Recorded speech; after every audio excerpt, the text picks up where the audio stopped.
Lorsque nous regardons un peu dans le calendrier des événements, selon tout ce que les prophètes ont déclaré depuis les temps anciens jusqu'à Jean, nous pouvons voir que nous sommes dans les derniers jours. Apocalypse chapitre 1, parce que souvent on tend toujours à sauter et on veut voir en fait ce que dit la Bible en relation avec l'enlèvement, l'antichrist, ou encore en fait toutes ces choses-là qui doivent se dérouler. Mais on oublie un aspect très important. La première chose que Jésus fait lorsqu'il se révèle à Jean, c'est d'instruire Jean en lui disant d'envoyer des lettres à chaque église. Ça veut dire à chaque personne qui croit en Jésus-Christ. Et le but de ces lettres était de demander à ces personnes, à ces églises, de regarder les domaines dans lesquels ils ne marchent pas selon la droiture de Dieu. En conséquence, Jésus demande à Jean de demander à ces églises de se repentir. Ça, c'est une phase très importante. Parce que lorsque nous regardons le chapitre 1, le chapitre 2 et le chapitre 3, sinon le chapitre 1 et le chapitre 2 du livre de l'Apocalypse, c'est le temps de la préparation. La dernière fois, nous avons vu que la foi dont Paul fait référence, c'est une foi salvatrice. En d'autres termes, c'est la foi qui emmène celui qui croit au salut éternel. Alléluia. Lorsque nous parlons de foi, nous devons toujours faire très attention. La foi est un concept assez vague. C'est vague dans le sens que la Bible dit que les démons peuvent croire. Et nous avons aussi les gens qui, dans le monde, ont la foi en l'argent. Il y en a qui ont la foi dans les biens matériels. D'autres ont la foi dans les relations qu'ils ont. Les relations, peu importe les types de relations, au travail, les relations pour la prospérité financière, les relations pour la prospérité matérielle, les relations pour la prospérité dans n'importe quel domaine. Et nous avons aussi d'autres qui ont la foi dans leurs qualifications, les études qu'ils ou qu'elles ont eu à entreprendre, les diplômes. Ils ont foi dans ces choses-là. Donc, lorsque nous parlons de foi, nous devons faire très attention. Ici, nous sommes en train de parler de la foi en Jésus-Christ. Alléluia. Beaucoup de chrétiens, en fait, ont ce problème. Ils ne font pas la distinction entre la foi que nous devons avoir en Jésus-Christ et la foi en général. Alléluia. Il est normal d'avoir la foi que, en travaillant, nous allons avoir la prospérité. Nous allons réussir dans la vie. Mais cependant, il y a une différence entre réussir dans la vie et réussir sa vie. C'est pourquoi Jésus dit, à quoi servira-t-il à un homme de gagner le monde entier s'il perd son âme? Ça veut dire en d'autres termes que réussir dans la vie, c'est une bonne chose. Réussir dans la vie, c'est gagner le monde entier. c'est attirer le monde à toi. C'est avoir les biens matériels. C'est avoir beaucoup d'argent. C'est réussir dans la politique. C'est réussir dans les affaires. C'est réussir dans n'importe quel autre domaine que Dieu. Vous serez à l'aise. Comme ce riche qui voyait Lazare assis à même le sol et quémandant un peu de nourriture. Mais le riche était comblé. C'est sûr qu'il insultait Lazare tous les jours pour lui dire, regarde-moi ce pauvre. Au lieu d'aller à l'école, il a gaspillé toute sa vie. Cependant, le riche ne savait pas les circonstances dans lesquelles Lazare est né, les circonstances dans lesquelles Lazare a évolué. Mais il a passé tout son temps à se moquer de Lazare et à mépriser Lazare. Mais la Bible nous dit que le riche qui méprisait Dieu, qui n'a pas suivi la voie de Dieu, dans toute sa richesse financière et matérielle, et voire même intellectuelle, se retrouve en enfer. Mais Lazare, qui dans sa pauvreté financière, dans sa pauvreté intellectuelle, dans sa pauvreté matérielle, se retrouve au ciel à cause de quoi? À cause de la foi salvatrice. Alléluia. Donc, chaque homme, nous avons un choix devant nous. Nous avons la vie et nous avons la mort. Mais la volonté parfaite de Dieu est que nous choisissions la vie. Alléluia. Et cette vie, c'est ce que nous appelons la foi salvatrice. En d'autres termes, la foi qui sauve. La foi qui te connecte au salut éternel. La foi qui t'enlève du péché à la vie éternelle. Et c'est cette foi-là qui te permet également de voir la vie éternelle, de voir le royaume de Dieu, de voir les portes du royaume de Dieu et d'y entrer. C'est ce que Jésus avait dit dans le livre de Jean. Alléluia. Dans le livre de Jean, chapitre 3. Alléluia. À partir du verset 1. Lorsque vous lisez à partir du verset 1 jusqu'au verset 18, Jésus dit à Nicodème que, je vous le dis en vérité, à moins qu'un homme ne naisse de nouveau, il ne peut voir le royaume de Dieu. Alléluia. Et ensuite, il dit, à moins que cet homme ne naisse de nouveau, il ne peut entrer dans le royaume de Dieu.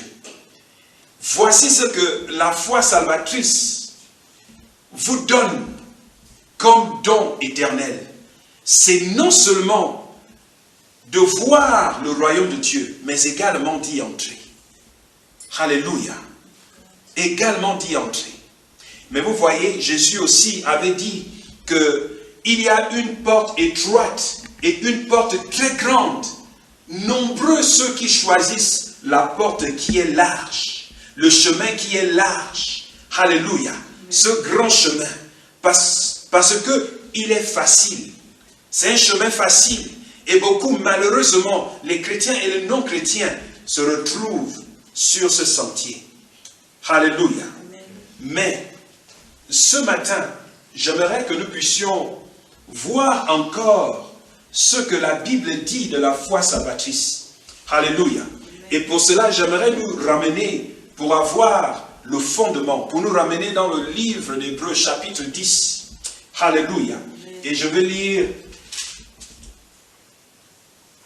lire encore sur le verset 32.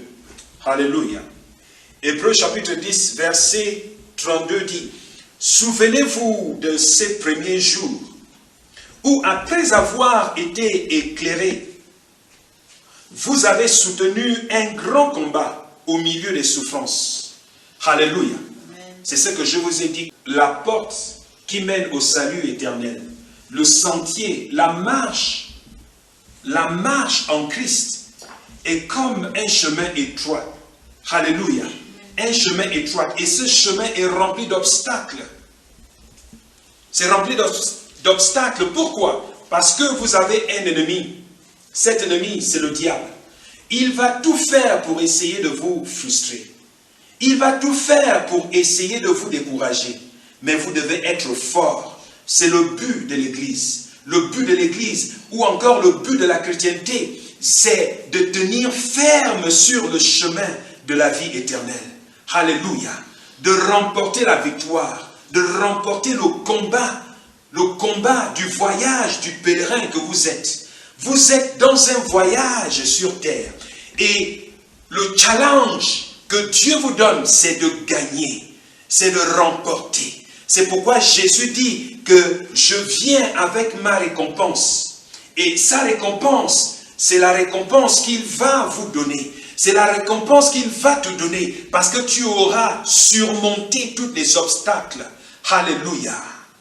Donc il dit, souvenez-vous de ces premiers jours où après avoir été éclairés, vous avez soutenu un grand combat au milieu des souffrances. D'une part, exposé comme en spectacle aux opprobres. Vous voyez, plusieurs opprobres où les gens se sont moqués de vous pour dire où est son Dieu, pour dire celui-là, il prétend croire en Dieu mais il souffre. Tout le temps ce sont des problèmes, tout le temps ce sont des challenges. Aujourd'hui c'est la maladie, demain c'est l'accident, après-demain c'est le manque d'argent, les problèmes sur problèmes. Alléluia, les opprobres. Qu'est-ce que la Bible dit? La Bible dit, nombreux sont les afflictions du juste, mais Dieu l'en délivre de tous. Alléluia. Donc peu importe le nombre de problèmes que vous pouvez avoir dans la vie, ne doutez jamais que le Seigneur vous ait abandonné. Dieu ne vous a pas abandonné. Souvenez-vous, il a dit que sur le chemin, vous rencontrerez des loups, vous rencontrerez des obstacles, mais vous devez être fort. Alléluia. Vous devez vaincre parce qu'il vous a donné la capacité de vaincre. Alléluia. Oh, gloire à Dieu. Il dit d'une part, exposé comme en spectacle aux opprobres et aux tribulations. Et de l'autre, vous associant à ceux dont la position était la même. En effet, verset 34, vous avez eu de la compassion pour les prisonniers et vous avez accepté avec joie l'enlèvement de vos biens, sachant que vous avez des biens meilleurs et qui durent à toujours. Vous voyez, bien que vous ayez perdu les biens matériels à cause de Jésus, à cause du fait que vous avez décidé de croire en Christ, le diable s'est tourné contre vous. Tout le royaume des ténèbres s'est tourné contre toi. Aujourd'hui, ce sont des difficultés. Demain, ce sont des challenges. La Bible dit que même si vous perdez tout ce qui est matériel, tout ce qui est financier, sachez que au ciel, vous avez des biens éternels qui vous attendent. Alléluia. Oh, gloire. Merci Seigneur. Merci Jésus. Le verset 35. N'abandonnez donc pas votre assurance. Vous voyez, au milieu de ces obstacles, n'abandonnez pas votre assurance, votre passion, votre amour, votre détermination pour Jésus. N'abandonnez pas. Ne vendez pas votre corps. Alléluia.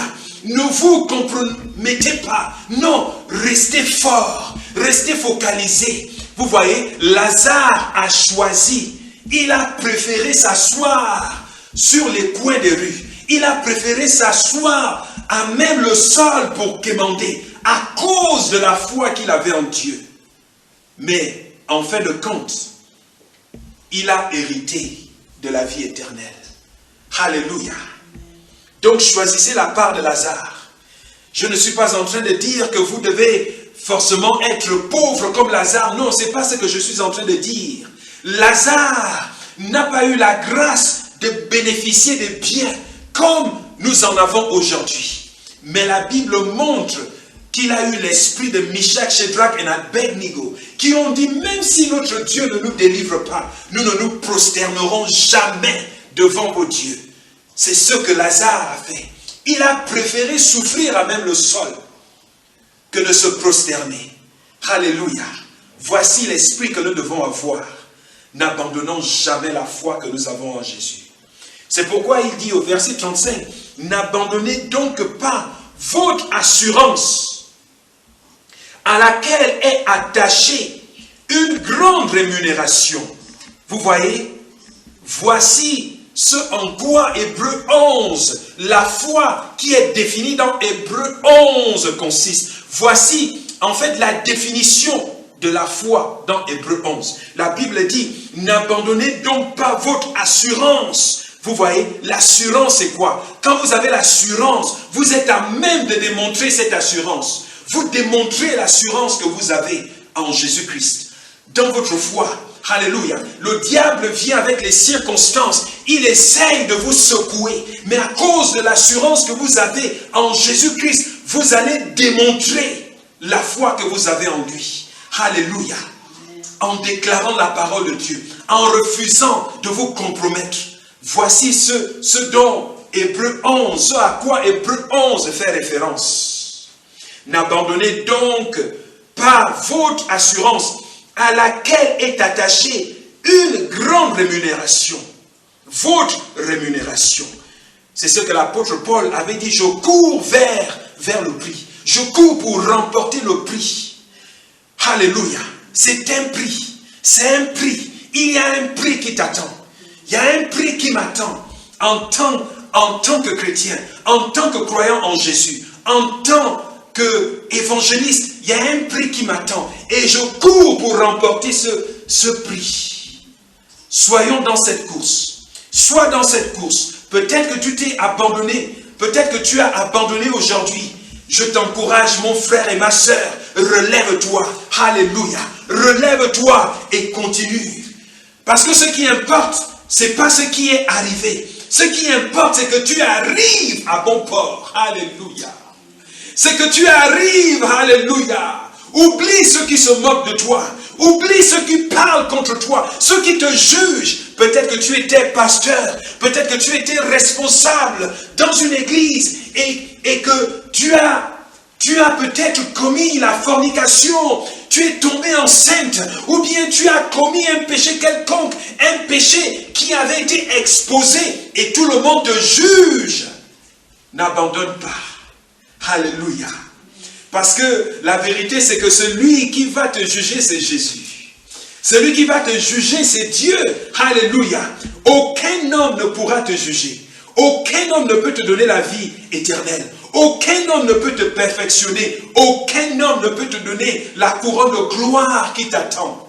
Relève-toi et mets-toi au pas. Mets-toi à courir pour remporter ton prix. Alléluia. La Bible nous montre que David était issu, alléluia, d'une femme qui n'était pas juive. Sa grand-mère n'était pas juive. Et la Bible nous montre également que Salomon était issu d'une femme qui avait commis adultère avec David. Mais Dieu l'a choisi. Alléluia. Je peux aller en fait d'exemple en exemple, tellement d'exemples.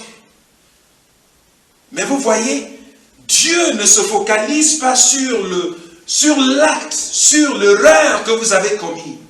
Dieu se focalise sur la raison de l'erreur, la cause de l'erreur, la cause de votre péché, la cause de ce qui vous rabaisse. Et Dieu se focalise sur cela pour te perfectionner. Donc, ne pense pas que le Seigneur t'a abandonné. Dieu t'aime. L'amour qu'il a pour toi a grandi. Il est plus grand que l'amour qu'il avait pour toi au départ. Dieu t'a tellement aimé qu'il a donné Jésus afin de te perfectionner. Mets-toi au pas. Alléluia. Oh, gloire à Dieu, gloire à Dieu, gloire à Dieu. Alléluia. J'étais au verset 36. La Bible dit, car vous avez besoin de persévérance afin qu'après avoir accompli la volonté de Dieu, vous obteniez ce qui vous est promis. Encore un peu de temps. Celui qui doit venir, ça veut dire Jésus-Christ, le Messie, le Sauveur du monde, celui qui viendra. Celui qui doit venir, viendra certainement. Alléluia. Et le verset 38, et mon juste vivra par la foi. Je vous ai dit, ce verset veut tout simplement dire que le juste qui aura triomphé, qui aura eu la victoire, alléluia, au moment de l'enlèvement, au moment de la première résurrection, recevra le corps céleste et il sera enlevé. Alléluia. Donc la foi salvatrice que vous avez en Jésus-Christ aujourd'hui, c'est cette foi-là qui va vous sauver. C'est ce que le verset veut dire, que la foi salvatrice que vous avez, la foi que vous avez en la promesse qu'il y a une récompense qui vous attend. Cette promesse, si vous vous focalisez sur cette promesse, si vous courez pour remporter le prix de cette promesse, vous serez sauvés. Voici ce que signifie le verset. Alléluia. Cette foi va vous sauver. Oh, gloire à Dieu. Alléluia. La Bible dit, aimons juste. Vous êtes justifiés par votre croyance en Jésus-Christ. Et l'action qui est votre foi, cette action consiste à tenir cette promesse et de courir vers cette promesse. Alléluia. La Bible dit, et mon juste vivra par la foi. Mais s'il se retire de mon âme, s'il se retire de ma communion, s'il se retire de mon amour, s'il se retire de ma promesse, mon âme ne prend pas plaisir en lui. Ne permet pas que Dieu ne prenne plus plaisir en toi. Fais que Dieu se réjouisse en toi. Deviens la source de joie de l'Éternel. Fais que Dieu loue tes louanges. Alléluia. Comme il avait fait, alléluia, avec Jérémie. Il avait fait avec Jérémie. Il avait fait également avec Job. Il s'est tourné vers les anges. La Bible dit Lucifer était parmi ces anges. Il s'est tourné vers les anges en disant, avez-vous vu mon serviteur? Il n'y a point de pareil. Alléluia. Et Lucifer, au lieu de s'accorder avec les autres anges, il a défié le Seigneur. Mais là n'est pas le sujet de notre discussion aujourd'hui. Alléluia. Amen. Donc, maintenant, Hébreux 11. Hébreux 11 maintenant, parce que nous lisons le chapitre 11, le verset 1 d'Hébreux 11. Nous lisons, nous l'enseignons. Nous avons reçu cet enseignement au fil des années. Dans le monde entier, lorsque nous enseignons sur la foi, nous connectons la foi aux besoins. Nous connectons la foi, en fait, à nos besoins, à nos objectifs égoïstes. Alléluia. Nous connectons la foi aux circonstances. Mais la vérité, c'est que si vous avez compris Hébreux 10, comme j'ai lu, si vous avez suivi attentivement, vous allez voir que Hébreux 11 n'est que la conséquence, n'est que la suite de ce que l'apôtre Paul est en train d'enseigner aux Hébreux dans le chapitre 10. C'est pourquoi vous allez voir, j'aimerais attirer votre attention sur le terme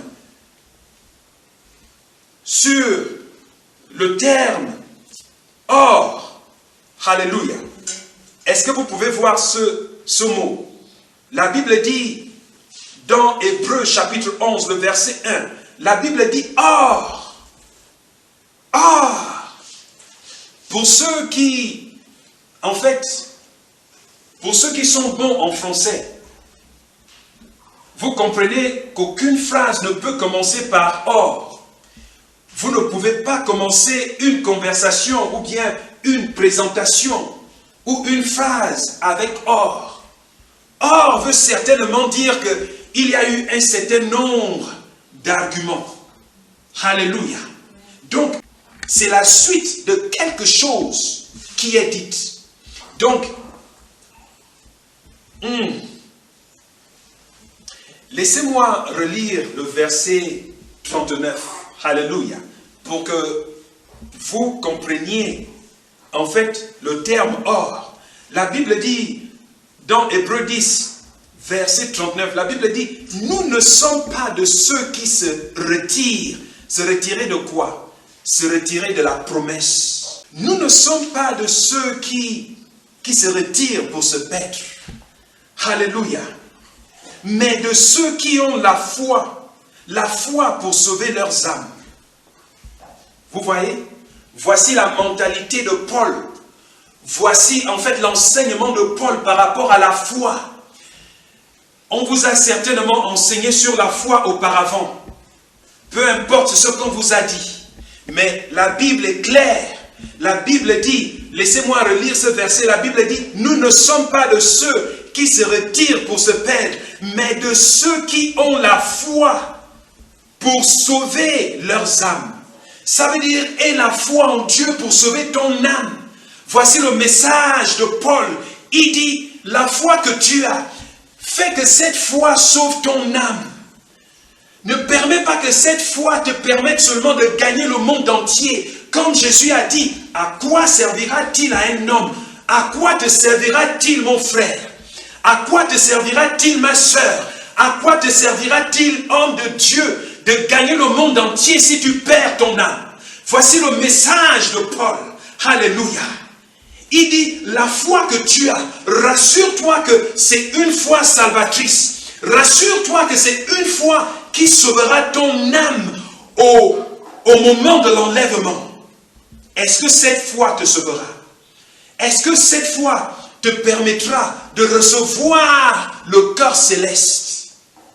Est-ce que cette foi te permettra d'être enlevé ensemble avec les saints? C'est le moment pour l'introspection. Regarde à ta vie maintenant. Considère, examine les doctrines par lesquelles tu vis. Examine la doctrine de la foi que tu as eue pendant toutes ces années. C'est le moment de te repositionner. Alléluia. Donc, ayant lu le verset 39, j'aimerais que nous puissions regarder Hébreux chapitre 11. Le verset 1 dit, Or, ça veut dire en d'autres termes, ayant dit toutes ces choses, ayant expliqué toutes ces choses, ayant compris que la foi doit se focaliser sur la course vers la promesse que Jésus nous a donnée. Or, la foi, alléluia, or, la foi est une ferme assurance. Quelle assurance? Lorsque vous revenez dans le chapitre 10, le verset 35, la Bible dit, n'abandonnez donc pas votre assurance. Il s'agit de cette assurance. Hébreux chapitre 11, verset 1, dit, or la foi est une ferme assurance. Alléluia. Cette assurance que vous ne devez pas abandonner, l'assurance de la promesse de Jésus. Il a dit, je m'en vais au Père.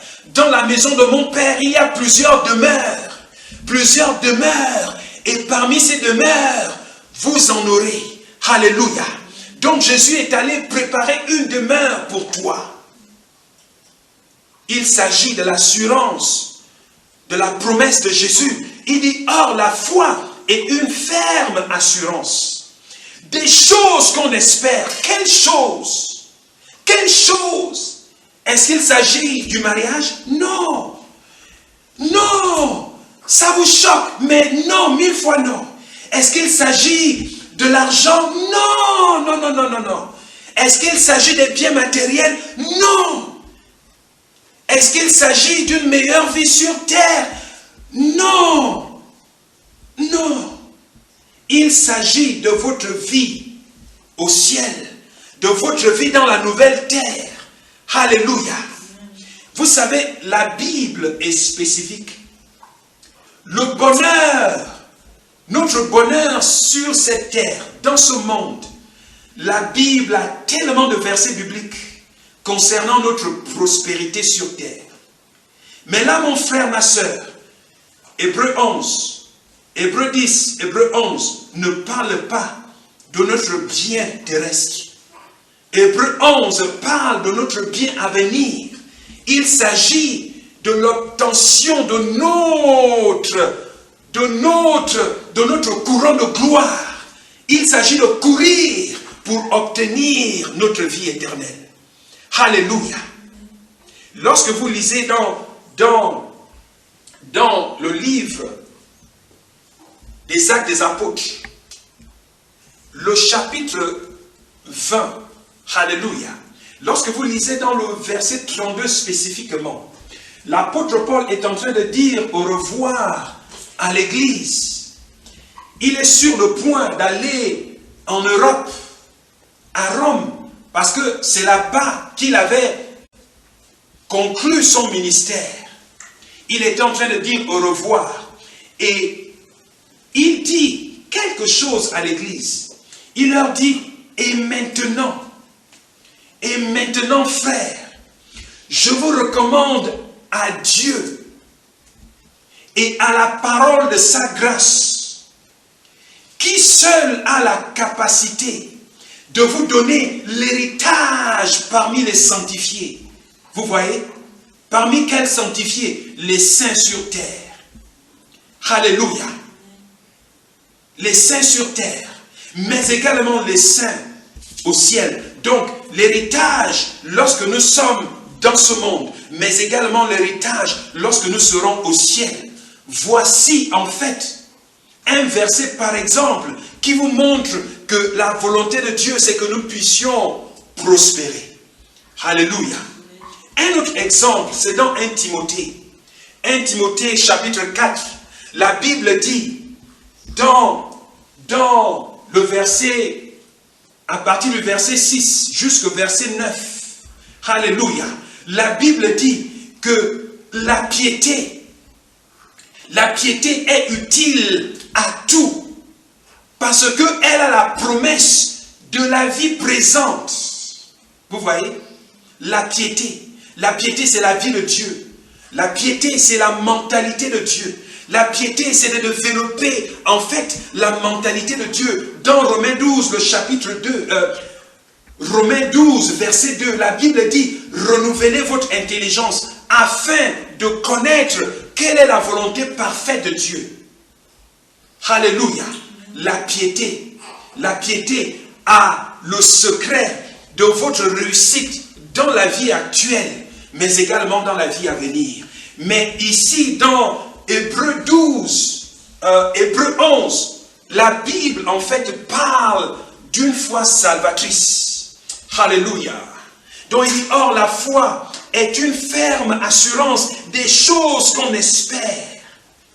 Une démonstration de celles qu'on ne voit pas. Alléluia. Gloire à Dieu.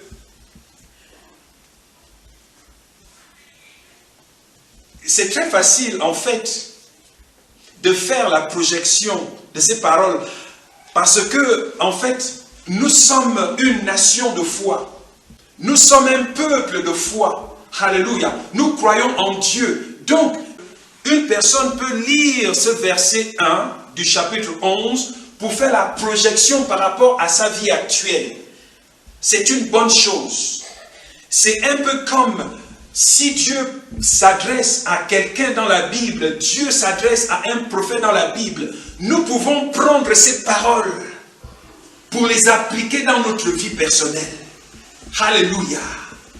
Nous pouvons prendre ces paroles et de marcher dans la lumière de ces paroles. Alléluia. C'est ça que nous appelons le réma. Dieu peut avoir parlé à quelqu'un, mais à un moment de la vie, lorsque nous lisons ce verset, ou bien lorsque nous entendons cette parole, nous pouvons en fait le prendre pour approprier afin de marcher et de profiter de la bénédiction. Mais là, en principe, l'apôtre Paul est en train d'enseigner sur la foi qui sauve. La foi salvatrice.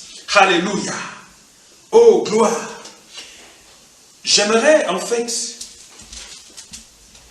nous emmener dans le chapitre 12 pour vous montrer que en fait il y a une suite logique. Alléluia. Nous avons lu le chapitre 10. Nous avons lu le chapitre 11, le verset 1.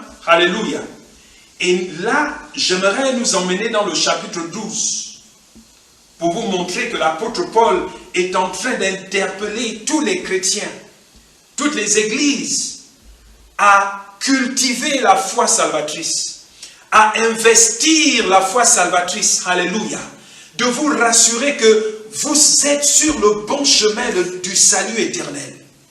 Oh, gloire à Dieu. Le chapitre 12 d'Hébreux, et je lis le verset 1. La Bible dit, nous donc aussi, puisque nous sommes environnés d'une si grande nuée de témoins. Oh, gloire. Alléluia. Nous avons tellement d'hommes de Dieu dans le pays, dans le monde. Allez-y sur Internet, allez-y à la télévision, vous allez voir des prédications partout. Nous avons des livres, nous avons des dévotionnels, nous avons tellement d'enseignants dans le monde. À telle enseigne que personne ne pourra dire « Je n'ai jamais entendu parler de Jésus ». Alléluia. Personne ne pourra le dire.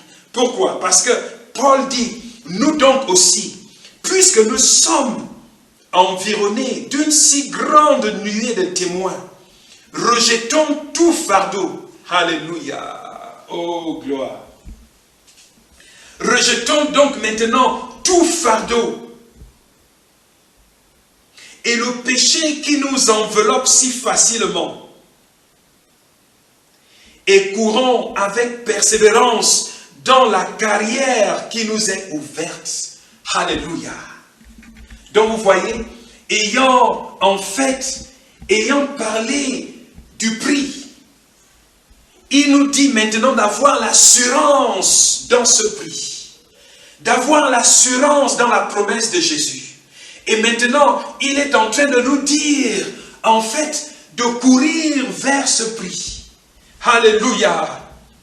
Il dit nous donc aussi, puisque nous sommes environnés d'une si grande nuée de témoins, rejetons tout fardeau et le péché qui nous enveloppe si facilement et courons avec persévérance dans la carrière qui nous est ouverte. Ayant le regard, alléluia, suivez ça, lisez ceci avec moi. Ayant le regard sur Jésus, vous voyez, pas sur les biens matériels, pas sur l'argent, pas sur le mari, pas sur la femme, pas sur vos parents, non, sur Jésus. Alléluia. Ayez le regard sur Jésus. C'est pourquoi Jésus avait dit, je suis venu apporter l'épée, alléluia, l'épée sur cette terre. Ça veut dire que nous ne devons pas avoir foi dans quelque chose d'autre ou quelqu'un d'autre que Jésus. La foi que nous devons avoir, nous devons l'avoir en Jésus uniquement. C'est pourquoi il dit, ayant les regards sur Jésus, le chef et le consommateur de la foi, qui en vue de la joie qui lui était réservée, alléluia, a souffert la croix, méprisé l'ignominie, et s'est saisi, et s'est assis à la droite du trône de Dieu. Alléluia. Considérez en effet celui qui a supporté contre sa personne une telle opposition de la part des pécheurs, afin que vous ne vous lassiez point l'âme découragée. Vous n'avez pas encore résisté jusqu'au sang en luttant contre le péché. Gloire à Dieu. Alléluia. J'aimerais conclure aujourd'hui sur le verset 4 du chapitre 12 d'Hébreux. Alléluia. La Bible dit, vous n'avez pas encore résisté jusqu'au sang. Vous voyez? Est-ce que tu peux en fait fermer tes yeux et d'être sincère avec toi-même? Spécialement pour ceux qui ont abandonné la foi, pour ceux qui se sont découragés, peu importe la raison. Peut-être qu'un pasteur a détruit ta vie. Peut-être que tu as subi l'injustice de la part d'un serviteur de Dieu, d'un leader d'église, d'un chrétien, quelqu'un que tu regardais avec beaucoup de respect. Peut-être que tu as été affecté par les scandales ici et là des églises. Peut-être que tu as été affecté par les mauvais enseignements, les mauvaises doctrines. La Bible dit, vous n'avez pas encore résisté jusqu'au sang. Qu'est-ce que ça veut dire? Ça veut dire, vous ne devez pas abandonner. Alléluia. Souvenez-vous, le royaume de Dieu est un mélange. Le royaume de Dieu, c'est le corps de Christ. C'est l'église de Jésus. Alléluia. C'est l'église de Jésus. Et l'église de Jésus a aussi plusieurs agents de Satan qui se sont infiltrés dans des églises. Certains sont en fait parmi la foule, dans l'assemblée. D'autres ont réussi à pénétrer des positions stratégiques. Certains sont même des pasteurs d'église. D'autres sont des pasteurs dans des départements. D'autres sont des leaders. D'autres, en fait, aussi sont dans les médias et partout. Vous voyez, le monde est cerné par l'ennemi pour apporter la confusion dans le corps de Christ, mais également dans le monde. C'est pourquoi aujourd'hui, le monde est confus. Le monde n'arrive même plus à faire la distinction entre la véritable église de Jésus et la mauvaise église. Entre les véritables serviteurs de l'Éternel, les bons prophètes, les bons évangélistes, les bons pasteurs et les mauvais pasteurs, les mauvais prophètes et les mauvais évangélistes. Ils sont dans la confusion. C'est ce que Paul a dit, que le Dieu de ce siècle les a aveuglés. Ils sont aveuglés. C'est pourquoi lorsqu'il y a des crises, ils ne se retournent plus vers l'église pour chercher des solutions. Parce qu'ils ne savent plus qui est réel et qui n'est pas réel. Pour eux, c'est la religion chrétienne, les chrétiens, les églises. C'est comme ça qu'ils raisonnent. Mais vous savez, le temps de la grande moisson arrive bientôt. Et ce temps de la grande moisson, j'en parlerai bientôt. Le temps de la grande moisson, c'est la moisson finale. Il s'agit du salut des âmes. Depuis le temps de Jésus jusqu'à aujourd'hui, nous sommes dans l'âge de l'Église. Et l'Église étant en fait la mission de gagner les âmes, nous prêchons l'Évangile dans le monde entier. Et des milliers d'âmes sont gagnées à Christ tous les jours. Et parmi ces âmes, nous avons les agents du diable qui font comme s'ils acceptent le Seigneur ensemble avec les autres. Et ils pénètrent les églises avec pour mission de semer la confusion. Mais vous voyez, Jésus a dit de ne pas en fait les enlever. Le temps arrive, la moisson arrive, alléluia. La Bible dit au son de la dernière trompette, les morts en Christ, pas tous les morts en Christ seront ressuscités. Et nous qui serons en vie à cette époque, les vivants en Christ, les croyants en Christ, qui seront vivants à cette époque, la Bible dit, ils seront enlevés en un clin d'œil. Ça veut dire en d'autres termes que la mauvaise sémence va rester. La mauvaise sémence. Et malheureusement, parmi cette mauvaise sémence, nous aurons ceux qui ont été victimes de l'apostasie. Alléluia. Ils resteront. Ils vont rester. Mais nous qui sommes en Christ, nous serons enlevés. Alléluia. J'aimerais vous relire ce verset. Alléluia. Hébreux 12, je lis le verset 4. La Bible dit, vous n'avez pas encore résisté jusqu'au sang en luttant contre le péché. Ça veut dire en luttant contre le diable, en luttant contre la mauvaise doctrine, en luttant contre tout ce qui te distrait du chemin de Dieu. Alléluia. Et comment tu luttes contre le péché? La lutte contre le péché consiste à cultiver justement la foi salvatrice, la foi qui sauve, la foi en Jésus-Christ, la foi pieuse, la foi de Dieu. Alléluia. Oh, gloire. Vous pouvez lire dans Hébreux 11, la Bible nous donne les exemples de quelques héros de Dieu.